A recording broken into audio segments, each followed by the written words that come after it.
You're watching Retro Cranbrook.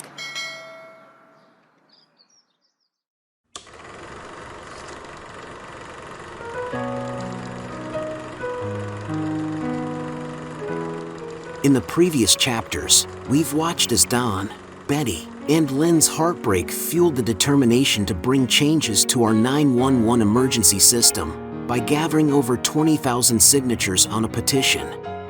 Now, nearly 2 years after Tammy's murder, the jury in the trial of Cheyenne Lynn is about to return the verdict. We'll start things off at the courthouse with Don's last video diary. Then, after 13 years, we're going to finally reveal the sender of that nasty email to Don and Betty. We'll spend some time with Lynn Neelin, remembering a dear friend who was anything but forgotten. Then we'll introduce you to a new 911 petition. What went wrong, 911 and the loss of Tammy Ellis. The conclusion starts now.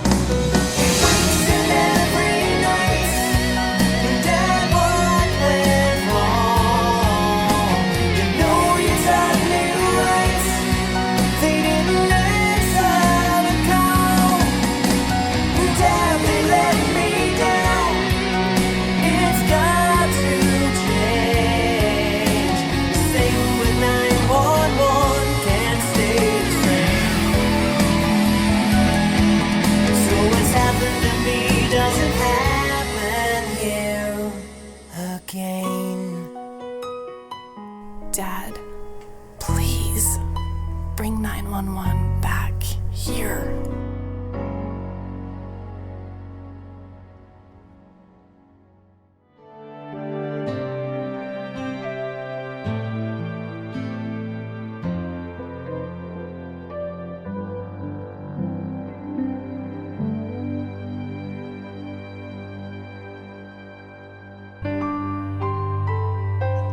Next thing I know, there's a bang at the door. This man standing there with a sawed-off shotgun. When I phoned 911, I was told all operators are busy. Please hold. Twice, at least. All emergency operators are busy with other callers. Please do not hang up. Your call will be answered.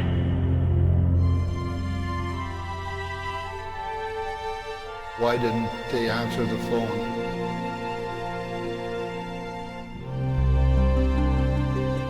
I got this sick feeling inside of me that she could have been alive.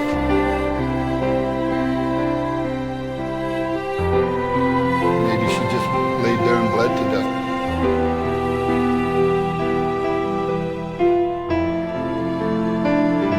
And I sure hope you people can help me out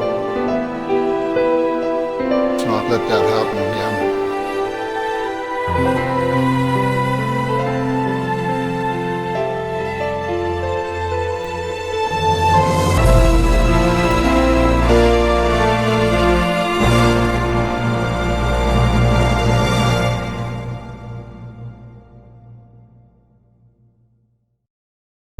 A manhunt has ended in the BC Interior tonight for a murder suspect. Police called to a home in Cranbrook where someone reported hearing gunfire. Inside, police found the lifeless body of a woman and 2 horrified friends who apparently witnessed her murder. Now, they were able to identify the suspect. Police have now arrested a 48-year-old Cranbrook man named Cheyenne Manuel Lynn.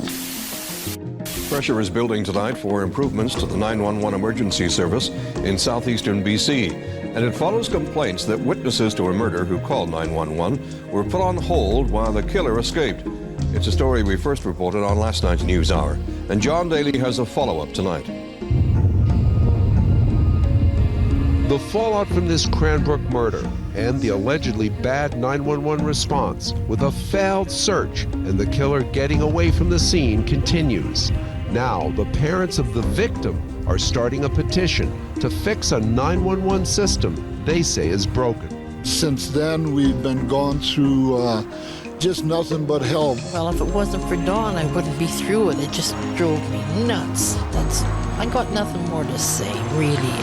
She really loved that kid. This is Tammy here when she graduated. Whether Tammy might have survived the shotgun blast is questionable, but her parents have been swamped with calls from others saying they too have been put on 911 hold. Now the parents want the public to pressure the politicians. Everybody that's had 911 problems to get a hold of their MLA or try the Premier and see if we can get this solved where we don't have this problem and have another life gone for nothing. Been around for 40 years in this country, the 911 emergency system, and it couldn't be more straightforward. If you need immediate help, police, fire, or medical, you dial 911 and you expect a swift response. But that is not what happened in the case of a Cranbrook woman whose emergency was about as bad as it gets. Next thing I know, he's standing where you're standing with a sawed-off shotgun. And no questions asked, nothing barely said, and just pointed at her and shot her. Lynn Neelin recounts her terrifying ordeal when a man armed with a sawed-off shotgun burst through the door into her home last month and opened fire, killing Neelin's friend and roommate. She was going towards him to try and protect her girlfriend because apparently this man had beaten her girlfriend, and that's why her girlfriend was here with us. Neelin scrambled to her bedroom, frantically taking cover under a mattress. In sheer terror, she frantically called 911, but to her horror, she couldn't get through. It's ridiculous.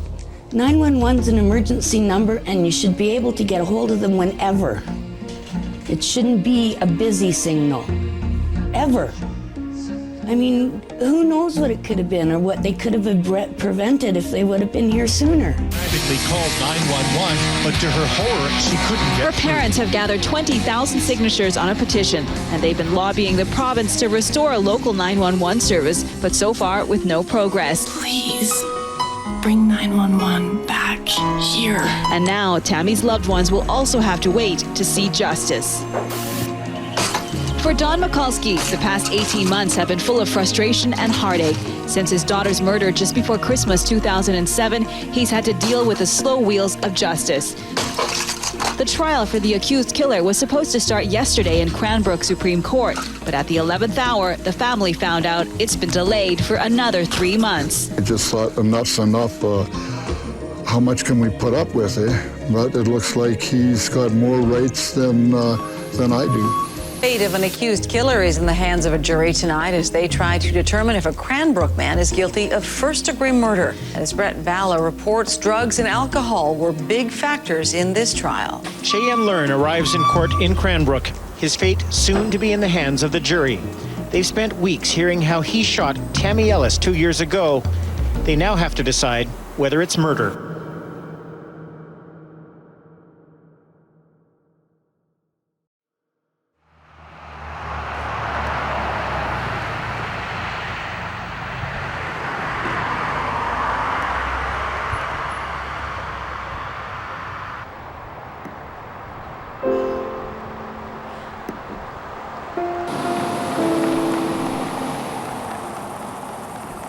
Well, it's been really horrible. He's trying a lot of different things. He's fired a lawyer. He's got another lawyer now, so it's going on to 2 years. And it's to sit through this and have a really cool mind is really, really hard. I'm doing it, but by the time I get home at night, both of us are really, we can't sleep. The things are to watch. What happened to my daughter and watch it on the screen and stuff, it was horrible. It's just, you can't imagine that it sticks in your mind and it won't go away. So I'm really hoping that the jury here will go first-degree murder and maybe he can do a little suffering in prison like he's made us suffer. What was the main point in your final arguments that you wanted to get across to the jury today? Well, the main point that we're trying to get across is that there was no real planning or deliberation and there was no intent. There was a lot of drinking, a lot of high emotions given the circumstances, and a very tragic incident occurred. Is there really going to be relief, though, no matter what happens? Do you think that you can find relief? No, it's now that everything that I've seen here is like a photocopy in my mind, and like I said, you lay down and all of a sudden you're just seeing that same picture all the time. It's really damn hard. It's to try to get it out of your mind. I think it'll be there till the day I die, and with my wife too.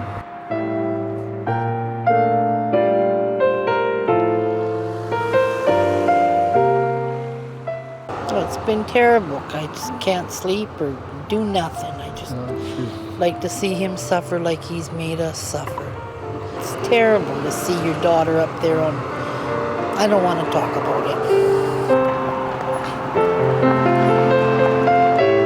Well, the differences are that first-degree murder requires planning and deliberation, and if there is no planning and deliberation, or there's a doubt about that, then the next step down is second-degree murder, and if there was no intention to kill, then there's no murder either. And so what you have is, what I think you have here, is a very tragic manslaughter. Do you think it hurt Lern's case by having himself going for his own defense? I would like to think it did. I would like to think that my cross-examination of him was successful in bringing into the mix the fact that he wasn't so drunk he couldn't figure out what he was doing. She didn't provoke him, being Ms. Ellis, and that his own story, even prior to the cross-examination, was so incredible that I believe he did not help himself at all by testifying.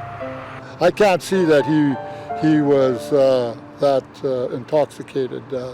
And nobody can prove that what he drank. I mean, he only might have had 2. I mean, who knows, eh? So I believe that he had it in his mind that he wanted to do something that, and he was capable of doing it. And I don't think if I was that drunk that he said he was, there's no way you're going to ride a bicycle in the wintertime. So that's how, what's in my mind anyways, that I think there was a lot of stuff that I didn't believe. I like juries. I think it's a very integral part of our justice system, and for good reason. And they work very hard to do the right thing, and I'm sure this jury will do that. And I think they'll come up with the right decision. And I guess a very basic thing we just say, it is certainly a tragedy no matter what the outcome here today. Well, absolutely. I think the point's been made. It's a tragedy for the Ellis family. It's a tragedy for the Lern family. Nobody wanted this to happen. So if you could get across the main point of what you were trying to say to the jury, what was the main points in your final closing statements to the jury? Simply that Mr. Lern, while at his home, planned to do exactly what he did, which is to take the gun, to ride his bike over to the home with the intention of killing at least one occupant, which in the end turned out to be Tammy Ellis. What's the difference if he planned on doing it or not?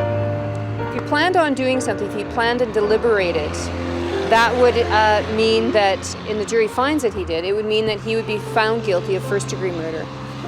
If he only intends on doing something without planning it first, so a sudden idea to accomplish it, that would mean that it would be second-degree murder. So that's the difference between the two. If there was no intent, but a killing happened, as you heard, defense counsel did acknowledge that that indeed did happen, that makes it a manslaughter.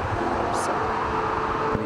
Well, I know a little bit about shotguns. I'm a skeet shooter, and I'll tell you, to cut a gun and make it that small, and with a little pistol grip and with a 12 gauge, I'll tell you, if you had any other rounds in your hand, they would automatically jump right out of your hand. And the noise would scare you too, because it makes a lot of noise, eh? We have a skeet club out here where we shoot. We have to have ear protection and all that. And that gun, when I come out of there, my shoulder's black and blue lots of times. It really kicks a lot, eh? Just that we have full confidence in the principles of reasonable doubt, and that the jury will come to a full and fair decision. For you, what was the biggest moment for your side in this year trial? I would have to say in Ms. LaHaye's evidence, which she was at the time Mr. Learn's ex-girlfriend, commenting on the comments that he said both to Tammy Ellis prior to the shooting and shortly afterwards when he phoned Ms. LaHaye's cell phone and commented at that point as well. Those were pretty integral, important points in the evidence. I would also have to say that his testimony and the cross-examination of him were extremely integral and important in establishing the Crown's theory. And I only hope that the jury understood it the same way I did and comes up with the same findings that I did. Can you imagine, like, all the information the jury took in just today, how difficult that must be to process and sort out? Well, like the judge said in his beginning of his charge, it took him 3 years of law school to figure it out. I can tell you it took me probably longer than that. It is a lot of information. I have a lot of confidence, though, in these jurors to understand and to process this information. It isn't complicated in terms of the facts, so they can concentrate a little bit more on what the facts mean to the law. Tell us about Tammy. She was the sweetest little girl in the whole world. She was my New Year's baby. She only weighed 3 pounds. I can't talk because I'm going to cry. I don't want to talk about her. She was just an angel to me. That's all I got to say. Well, so far our lawyer is doing a fantastic job. I really give her a lot of credit. She's really right on every little detail, and I'm very pleased about that part. I really am. I'm just hoping now that with the jury we'll go the first degree. It'll probably give me a little peace of mind. I don't think you'll ever forget what's happened and what I had to go through with my wife and watch every detail. That's a pretty gory thing. Through this. I've been lucky insofar as I've been the Crown that has had conduct of this matter since the very beginning. And I've been very lucky in terms of being able to build, I think, a strong relationship with Ms. Ellis's parents and with the other witnesses for that matter. And they are an amazing group of people. They've put up with a lot of horrible things that have happened. And I think that we're all going to learn something from this in terms of how better to handle tragic situations like this in our community. And I can only hope that Tammy's death wasn't in vain in that regard, and that Tammy's parents, Don and Betty, will carry on their work to that end, and I wish them all the success. Well, first degree. It's got to be first degree in my books. I want him to suffer in prison like he's made our family suffer, me and my wife and all our friends. I think that I've heard so many people tell me since this has happened, like this is going on 2 years, I never knew the guy, and they're telling me that he wasn't a very nice guy at all. He didn't like work, he had a violent temper, he was a drinker. My daughter told me that he was beating his girlfriend up. That's why she took her in.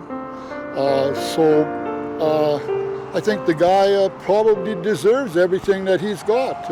And first degree would probably, well, it would make my mind a little bit easier. Just a little bit. Because I'll think of him in there. A Cranbrook jury has found a man guilty of second-degree murder. Cheyenne Lynn was convicted today after just a few hours of deliberation. He shot Tammy Ellis in the chest in December of 2007. He was armed with a sawed-off shotgun as he rode his bike 3 kilometers, then kicked in the door where Ellis was watching movies with Lyn's ex-girlfriend. The defense argued Lynn was too drunk to know what he was doing, an argument the jury did not agree with. Lynn has been given an automatic life sentence with no chance of parole for 10 years.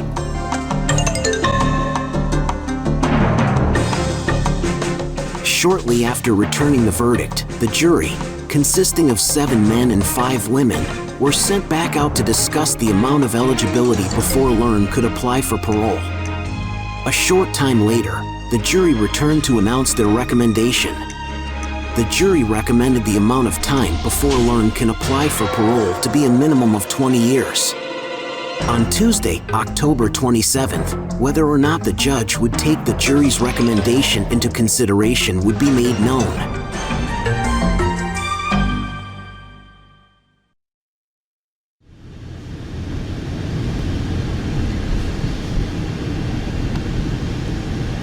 Do you want me to let you off here and you can walk across the street, and then me and Betty will be walking in, and I'm going to pull around the other side? Sure.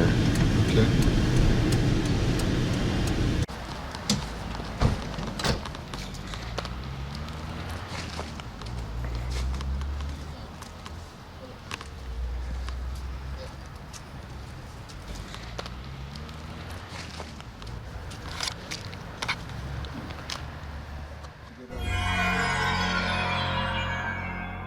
Following a morning of arguments from the attorneys, at 3 p.m., those in attendance filed back into the courtroom to hear what Judge Joel Grove's decision was going to be. How long would Lynn have to wait before being eligible for parole? After going through all the factors for making the decision, Judge Groves announced Lynn would not be eligible for parole for 16 years. The Mahowskis let out sighs as the decision was read.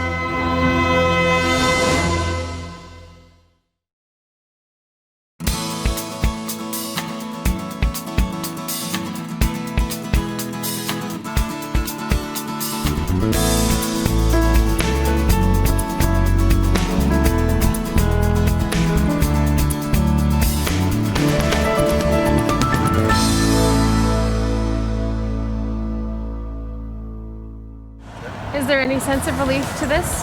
Yeah, I did have a real sigh when that judge said that.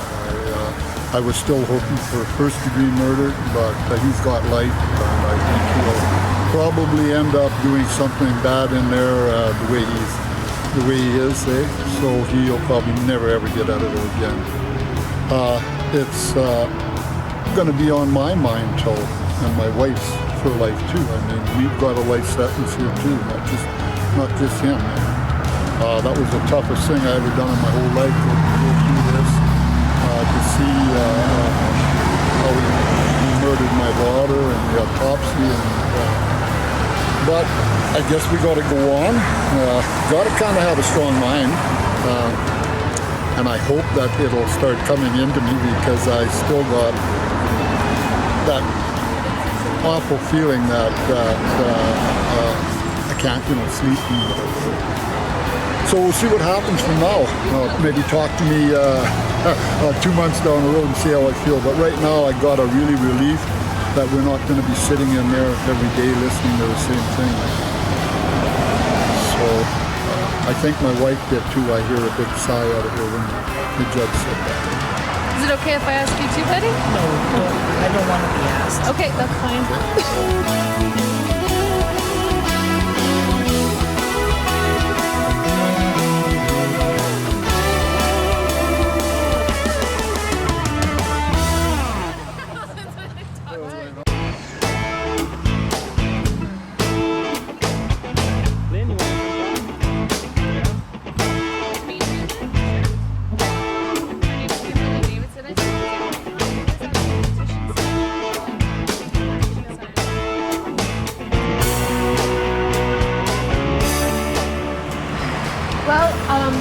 Are you feeling some sense of relief that this is over today? It'll never be really over. I'm glad this part of this is done. Like the judge said, we'll never forget it. What we've seen and what we've gone through in the last 2 years. And I hope I never see his face again. The process of being a witness and so on, is there a difficultness to having for someone else's crime to be tried for your life to also be out there for everyone to see? It's all difficult. It's been something I never wish on my worst enemy. But during the circumstances that it happened, all I could do is try and help the Michalski family as much as possible get through this. Because I lost a dear friend that night too.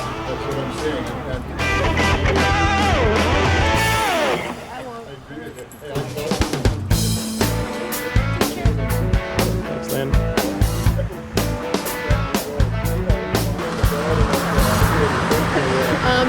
Are you feeling any sense of relief at this point?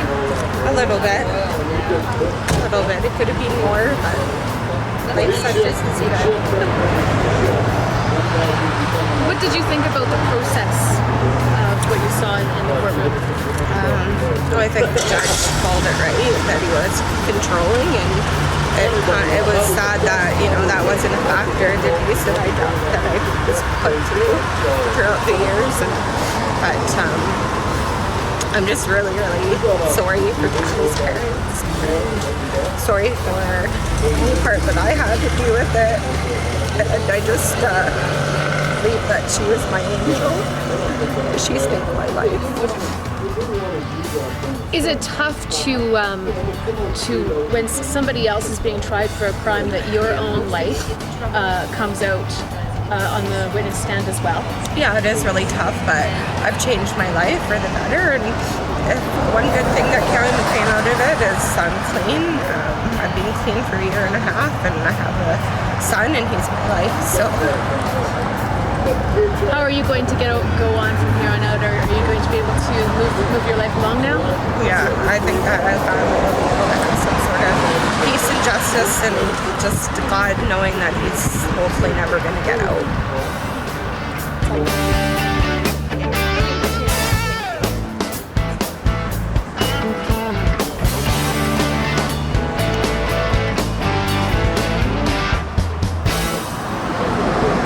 And I had a call from a woman. She was coming from Fernie, going into the hospital. She said, I went through the tunnel at Fernie and I've got really bad pains. Please send the ambulance. Never did show up. They didn't know where the tunnel was. No, whereas you phone someone local here and they'll be able to tell you. That's right on, sure. Yeah. Okay, are you guys ready over there? I got a bunch of shopping to do. Okay, excuse me, Gord. Okay, come on, guys. Good job at your dad. Excellent job. Thank you. I finally got a really, when that judge said that, I got a really kind of a sigh of relief. I really felt good. My wife is still quite upset, so I'm not going to let her talk today. But I want to thank you guys, and that's all I got to say. Thanks again. Okay. What happened today in sentencing pretty much what you expected? It was what I had hoped would happen, absolutely. You never can tell what to expect, but certainly it is what I hoped would happen. It's only at this point where the judge will say, I accepted this, I didn't accept that, I'm weighing this way and that way. So how did you feel about his submissions, about his decision? Absolutely wonderfully. I had perfect confidence when he was saying the findings that he made, that the sentence was going to be beyond the minimum. He took this case extremely seriously, the circumstances of it extremely seriously. He didn't minimize any of it.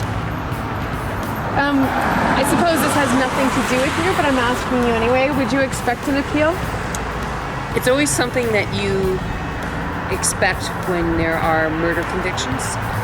It's whether or not there's any reason to overturn the conviction or the sentence that is going to ultimately be the decision. I'm sure Mr. Lynn and his counsel will be discussing that, and we'll see in the next month or so whether or not there will be an appeal filed.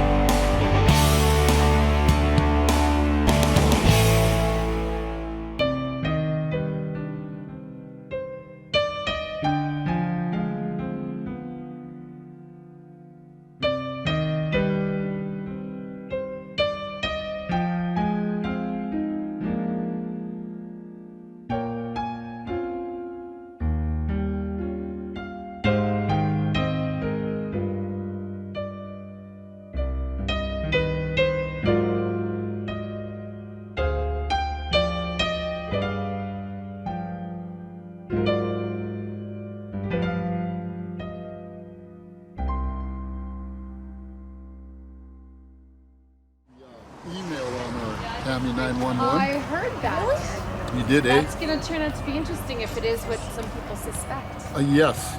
I can't believe that anybody would even think of doing that in a time like this. I'm not even taking the time out to give the right address and stuff, eh? So yeah, it was not very nice, and they don't.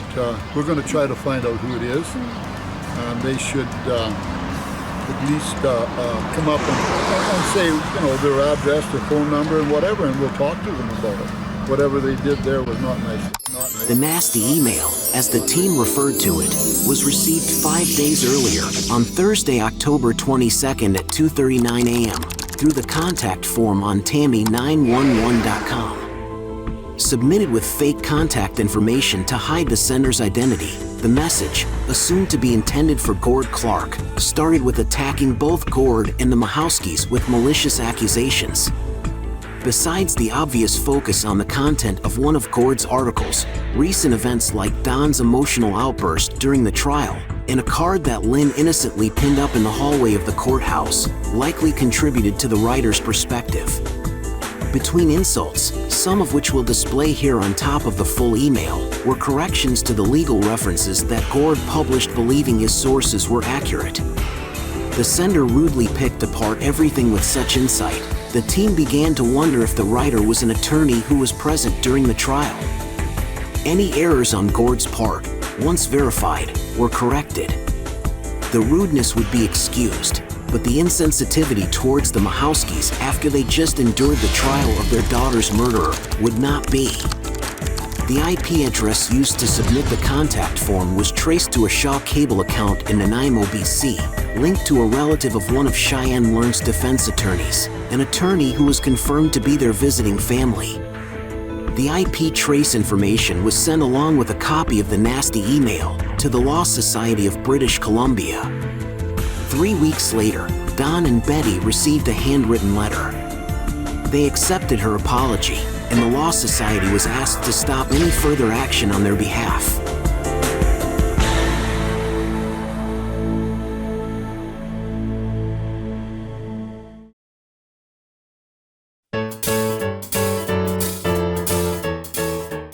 The Tammy 911 team's first roadblock was the May 2008 submission date, which took the petition to Parliament too soon. The rally, planned to follow Tammy's wake 4 months later, never took place because without the drive for signatures, there was nothing to keep the momentum going. If the petition would have continued, the press would have been instrumental in any hopes of gaining enough support to relocate the call center. Considering a review of our 911 system took place 2 months earlier and changes were made to how the call center operates, the petition, as it was written, had already accomplished its goals. Once submitted, the politicians and the RCMP's attitudes changed, fearing the Mahowskis' growing support base would not stop. With the momentum all but gone, the public moved on, and Tammy 911 faded from the public spotlight, at least up until the murder trial 13 months later. Another roadblock came from people continually refusing to tell their 911 complaints to their MLA or other government officials. Don and the team heard so many they lost count, with barely a fraction going on the record. So, Fix911.ca, hoped to be part of Tammy's legacy, was built to provide a safe place where people across Canada could register their complaints. But the team's plans would come crashing down when the RCMP, whose endorsement they were counting on, declined any involvement. To Don's dismay, Gord recruited Staff Sergeant Gross from the Kelowna call center, but his support was limited and separate from the RCMP. If people believed that complaining wouldn't make a difference, or maybe they'd face retaliation from the RCMP, whatever the reason, it successfully deterred people from using it and was taken down less than a year later. For anyone who's had a bad 911 experience, it's natural to tell your friends. But if you truly want to see change, you have to tell the right people.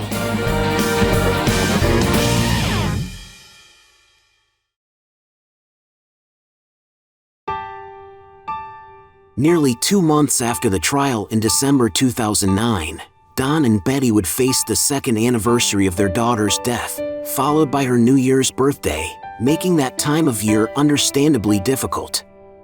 On the 10th of January, Tammy911.com would be allowed to expire, bringing the project to a disappointing end. Unfortunately, the Mahowskis' wounds would be reopened in May 2013, when Cheyenne Lynn is granted a new trial. Then a year and a half later, in December 2014, their wounds would have the chance to heal again, after Lynn faces a second-degree murder conviction for a second time. Sadly, Don passed away earlier in 2022 before this series went into production, so we didn't have the benefit of his input and a final video diary to finish things off. Although he can't be with us, watching all these videos serves as a timeless reminder of what a kind and compassionate man he was, and how much he will be missed. And with another devastating loss to bear, our hearts, hugs, and prayers go out to Betty. For Lynn Neelin, on May 6, 2009, the RCMP, through Victim Services, finally reached a settlement with her over the bites from the police dog on the evening of Tammy's murder. After the RCMP entered her home, one of the officers irresponsibly left the police dog in the care of the other horrified witness. The dog attacked Lynn and started biting her thigh. In order to have the settlement process completed quickly, Lynn settled for $2,000. Does that seem like a reasonable settlement for what she went through? In Lynn's own words, absolutely not. We're in the house. I'm hiding under a mattress, scared for him to come back. My girl was on the floor. They just left us there, waiting and waiting.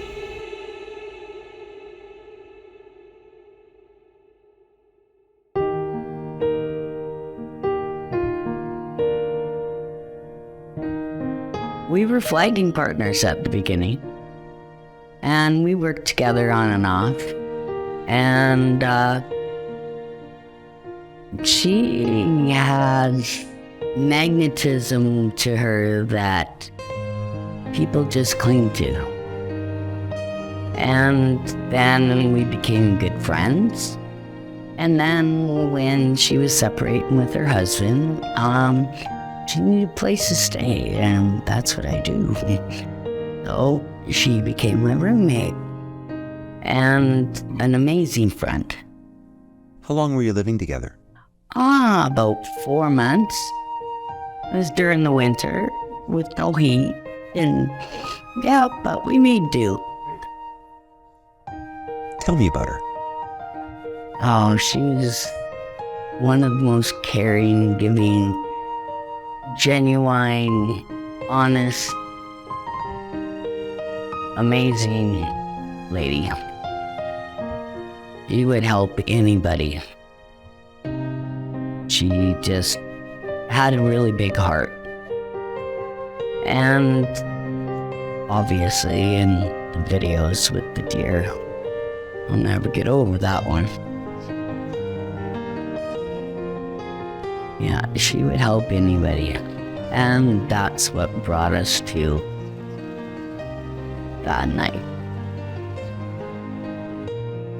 She brought a friend in, and of course I'm going to say yes. I don't want anybody in the cold or being abused. So I said, of course. And maybe that wasn't the best choice at all. Something nobody ever forgets. What do you miss most about her? Her energizing, bubbly happiness of her. One minute she'd have a shitty day, and 10 minutes later it was all better and we moved on. She had a beautiful smile. Beautiful smile and heart and soul. Yeah, I'm the state captain that day. I know you're good up there. And you got your rings. You're with your dad. I'm gonna worry about your ma. I miss you, girl. There's not a lot a day to go by that it isn't with me. God bless his heart. It's sad to hear that he has passed. And Betty, I'm really worried about her. I haven't had any contact or know what's going on with her. And if somebody's out there and knows how she's doing, please contact us so we can,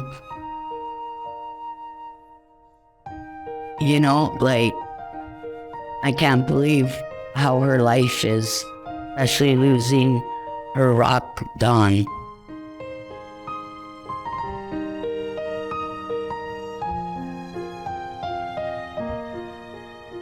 Now I'm in a nice, secure apartment. Security's a big thing these days. And I have my little teddy bear and lots of aches and pains from being on the highway. But I'm surviving. But every December 17th, it comes back. Not just on that day. It comes back lots of days.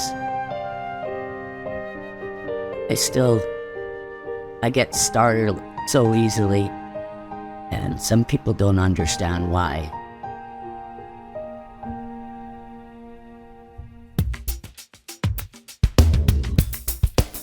When you call 911, it usually means you need help and you need it fast. But tonight there are serious doubts about whether Metro Vancouver's 911 system is even capable of handling a major public emergency. If your 911 call sees you needing an ambulance, change is on the way. Normally, a 911 dispatcher will stay on the line with you until you're connected to the ambulance service. Instead, a recorded message will play telling you to wait. If you are wondering why we're showing you news stories about Vancouver's 911 system, it's because when we asked random people in town where our 911 calls are answered, the vast majority said Kelowna. Did you know that hasn't been the case for nearly a decade? Long waits for ambulances and 911 service have become commonplace. I don't understand how nothing has changed. People are still getting put on hold. Like I've said before many times, 911 is not a hold. You're not phoning for conversation. You are phoning for emergency help and should be answered first ring. It's always been busy, but BC's 911 call center is now at the breaking point. We're struggling under the strain of the volumes of calls and the types of calls. This year, calls have soared above pre-pandemic levels with long waits for help. Ecom leadership blames the shortage of ambulance paramedics. Because of that, we're staying on the line for longer, and that depletes our resources able to answer the next 911 call. But the 911 call takers union says Ecom is also short-staffed. 9 years ago, the primary destination for the East Kootenays 911 calls was quietly changed. Just confirming that all 911 test calls have been successfully completed and we're now live. I'm proud to announce Ecom is officially the first point of contact for 911 callers in the 9 regional districts of the Central and Southern Interiors. A very warm welcome to our new partners.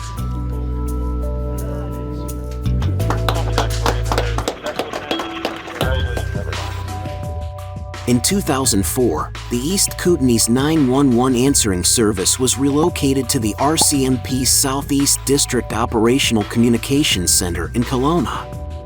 In November of 2014, we officially joined the many regional districts who were already using Ecom 911.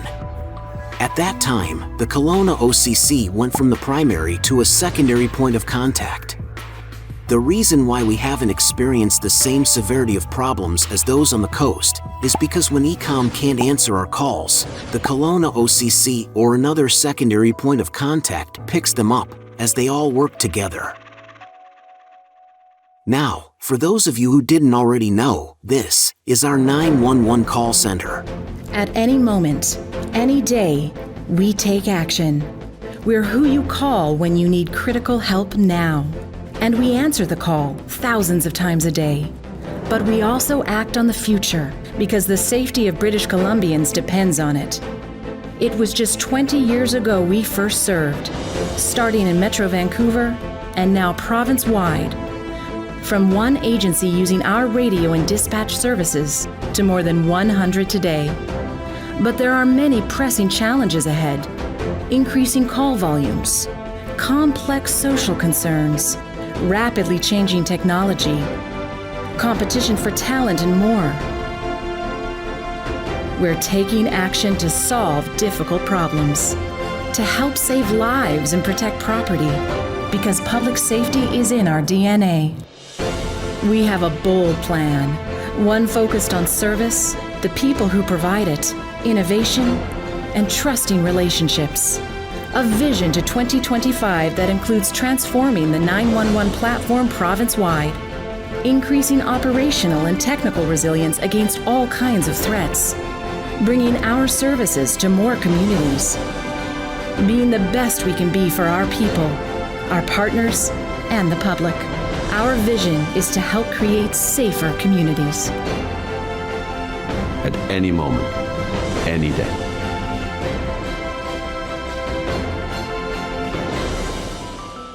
ECOM, or Emergency Communications for British Columbia Incorporated, was founded in 1997 and is owned by its members. These include municipalities, police boards, provincial and federal government agencies. Today, ECOM is the Public Safety Answer Point, or PSAP, for roughly 99% of the 911 calls in BC, with a service level target of answering 95% of those calls in 5 seconds or less.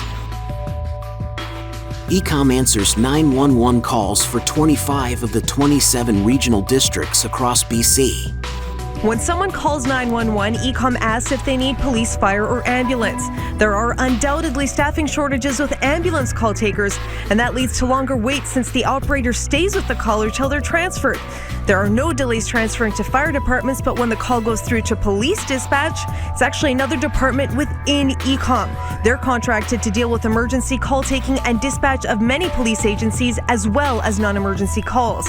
ECOM acknowledges that's short-staffed, and while they claim it isn't impacting those initial calls, staff say it contributes to backlogs. Right now, I know so many people that are actively looking for other work. Frontline staff work 12-hour shifts and aren't trained to provide medical advice, but they bear the brunt of delays. People don't get into this job to sit there and listen to people in distress. CTV News has obtained a PricewaterhouseCoopers report from April that emphasized ECOM is significantly understaffed.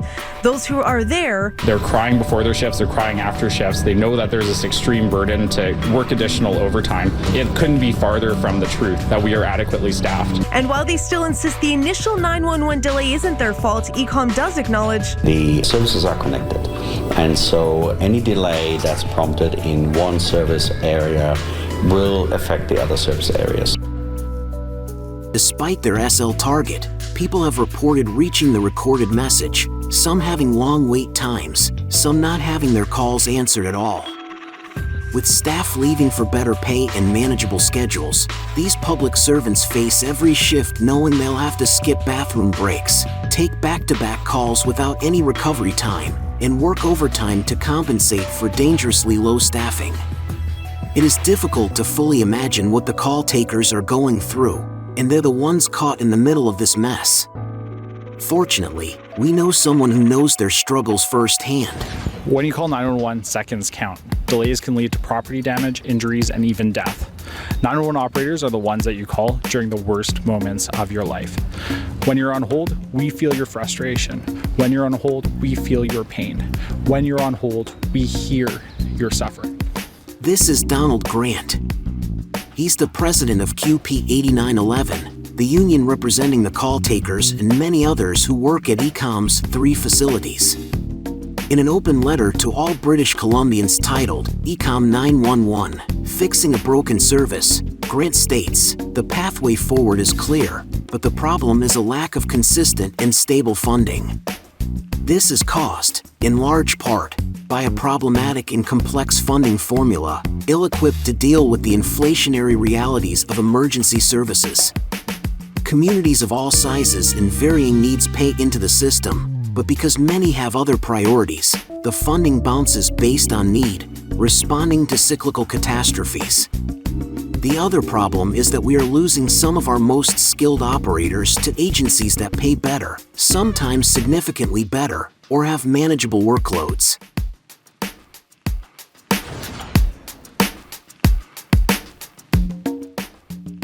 "10 years ago, the estimated cost of maintaining the 911 emergency service in BC was $13 million. Each landline phone number was charged a call answer levy, or CAL, of 21 cents per month. We pay a levy on our cell phones, right? Currently, BC is one of only 2 large populous provinces to not have a set call answer levy for mobile phones, and that's money that, had it been collected, might have prevented some of the current issues. According to ECOM's Wikipedia page, the service has an annual budget of $70 million, but in 2023, that apparently isn't enough to address all the issues properly. And then there's the completion of the province-wide transition to Next Generation 911, or NG 911, is the modernization of 911 in response to our growing wireless society. It replaces the current 911 infrastructure to ensure they are secure and reliable for all Canadians. And it's mandatory. The CRTC has directed telecom carriers to decommission non-next generation components of the 911 networks. The current 911 infrastructure was designed for landline calls associated with a fixed address. Improvements were added to handle mobile technologies, but the analog infrastructure can't accommodate the digital information required to improve the ability to locate callers. And there's a steady downward trend of calls to 911 from landlines. 911 infrastructure is currently limited in its ability to precisely determine a mobile caller's location, adding precious seconds to verify both the caller and event location. NG 911 enables location precision in 3 ways: technology, data, and process. Using location coordinates from the mobile device and Geographic Information System, or GIS, calls will be routed to the most appropriate emergency communication center. But this relies on accurate data. The more data available to call takers and dispatchers, the more effective and timely the response. The ability to collaborate and share data between municipalities, regions, and groups is critical to making NG 911 work. The third key pillar is process. The GIS data leveraged by NG 911 needs to be current, complete, and relevant. This data is dynamic, requiring skilled professionals and efficient processes to ensure that data quality and interoperability standards of NG 911 are met. NG 911 will improve emergency response by leveraging new technologies and infrastructure to deliver life-saving data. GIS will play a central role in NG 911 by facilitating better location validation, call routing, and situational awareness. As NG 911 approaches, take the first step towards data compliancy and have a conversation with us. With the vast majority of issues facing ECOM, taking everything into consideration, it all comes down to money. On March 1st, 2023, it was announced that pending approval by the Legislative Assembly, the province will input a $150 million investment to help offset local government's costs for transitioning to Next Gen 911. $60 million of that may help with staff and training, but that won't solve the ongoing funding issues. What about a levy on mobile phones to help build more adequate and consistent funding? We don't have any answers, but we do have this. The union representing the call takers at ECOM created a petition that we've chosen to support, and we hope you will as well. They'd like to see funding for more staff, the building of a new funding model, and training and mental health support for those answering calls. The goal is to make sure our 911 service is reliable at all times, and looking after our call takers will go a long way towards that goal. We need our 911 call centers fully staffed, the call takers supported, properly trained, and available when we call. The petition is active at the time of this posting, so please check it out and consider signing it. It's an easy way to help make a difference. Please check the description for links and how you can help make BC's 911 better. Speaking up today could very well save lives tomorrow. 911, do you need the police, fire, or ambulance? In BC, the majority of 911 calls are answered here by staff at ECOM. These operators stay on the line until you are connected to either police, fire, or ambulance. But as of Wednesday, that changed. Now, you are placed on hold. Up until now, we have never disconnected with a caller that comes into 911 until we're sure that they're connected with the service that they need. The new rule only applies to calls for ambulances. But Brant worries the change puts callers at risk, adding that wait times to be connected with a dispatcher can sometimes take up to 20 minutes, and emergency situations are dynamic. You're faced in a tight resourcing situation with a choice between giving somebody emotional support and getting to that next call for police or to fire for somebody whose house may have caught on fire. That is deemed more important. The paramedics working in the field worry that gap in connection could lead to further problems, like dropped calls. But they admit staffing levels for paramedic dispatchers are an issue. During our interview, Lynn fought back tears as she spoke of her fear that people could face a circumstance similar to hers. Take to heart the words you're about to hear, because these problems are not new, and unless they start getting solved, it's only a matter of time until the unthinkable happens. We gotta make a change, or people are gonna die. There should be no end button. It's not a chat line. Come on, Canada. We gotta change this. You guys can help us make a change. We're trying, but we need your help. We need you to spread this. Come on, people, we gotta get this going, and I don't plan on stopping. So get used to my face. You'll see me again. I don't want to ever have it happen to you. But if we don't start speaking up, it might.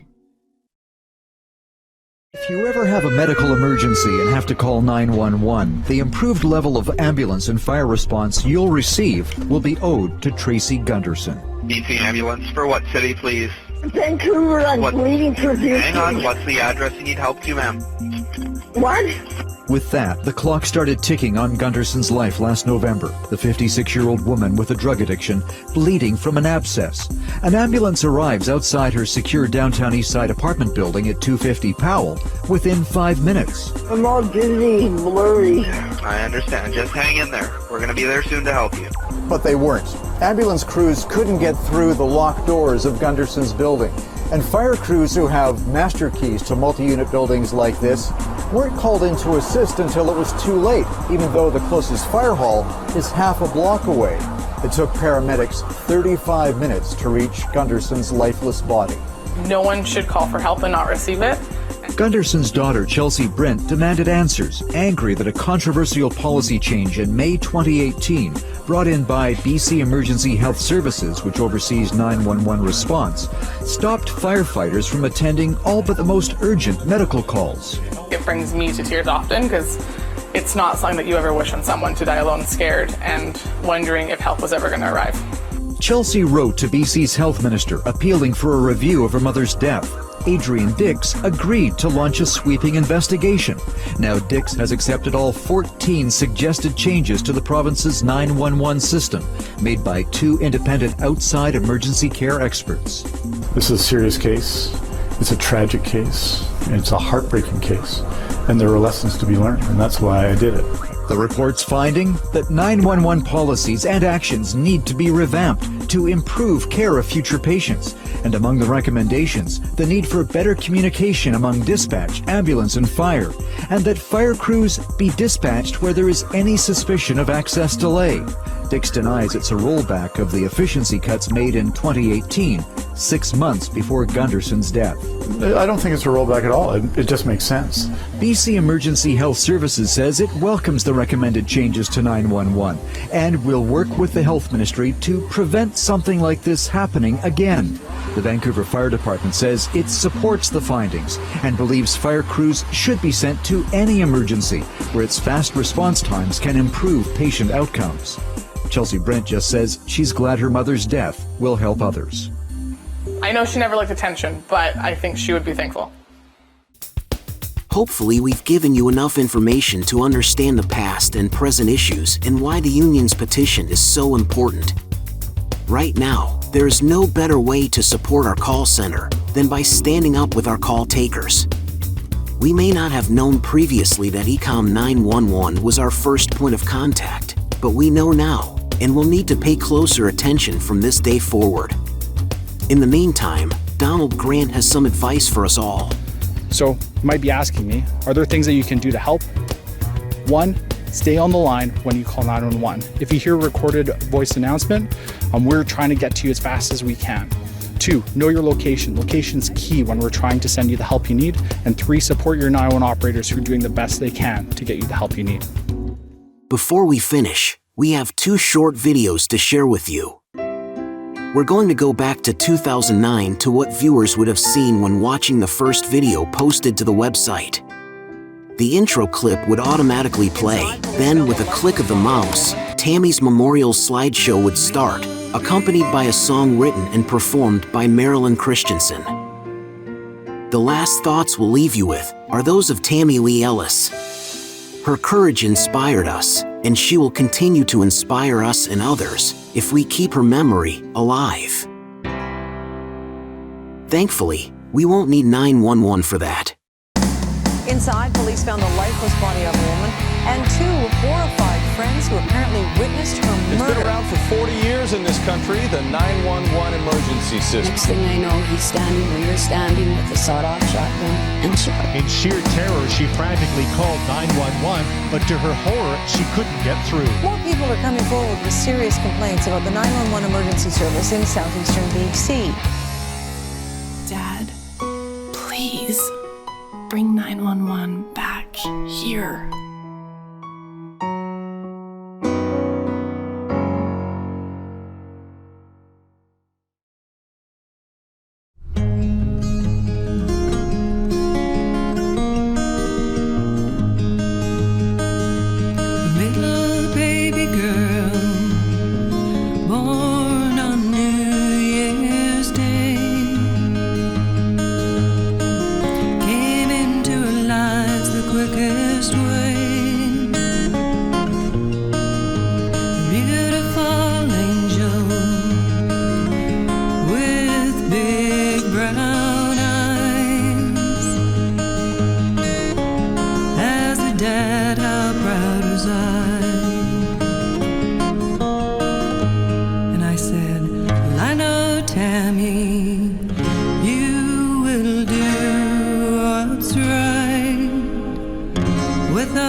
said, I know, Dad, you will do what's right with all your strength and mind.